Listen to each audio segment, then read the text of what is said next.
everyone, welcome back to Sunny Life channel. Thank you so much guys for tuning in. I'm here to update you of what is going to happen on our favorite soapy Isibaya from the 25th to the 29th of May 2020. Guys, if you want the full episode, please check on the link that I will leave on the comment section below. On Monday, Mandla and Bongani finds the man that drove Thandeka shooter when Caesar attempts at seducing Duma don't go as expected. She revealed to Jamludi that she suspects Ntwentle was having an affair. On Tuesday, Sbu realizes he was lied to and is determined to get his revenge. Pumelelo is blowing up on social media for her cooking. Things don't go according to plan when Samson tried to manage the problem that Caesar has caused for his family. On Wednesday, Melusi witnessed a terrible crime in the hills. Mandla and Samsoni have to decide what to do with Jamludi after their meeting with him goes disastrously wrong. Jabu returned to the valley.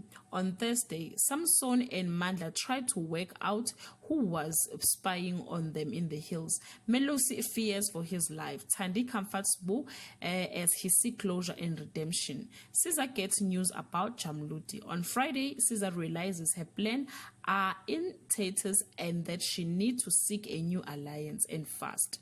Melusi's video gives Nkabayi unexpected advantage and she negotiates at truce with the Ndlovus. Jabu and Ntwentle finally come face to face. Guys, this is all I have for today. You can leave your comment below and share your thoughts. Till we meet again. I love you so much, guys. Bye.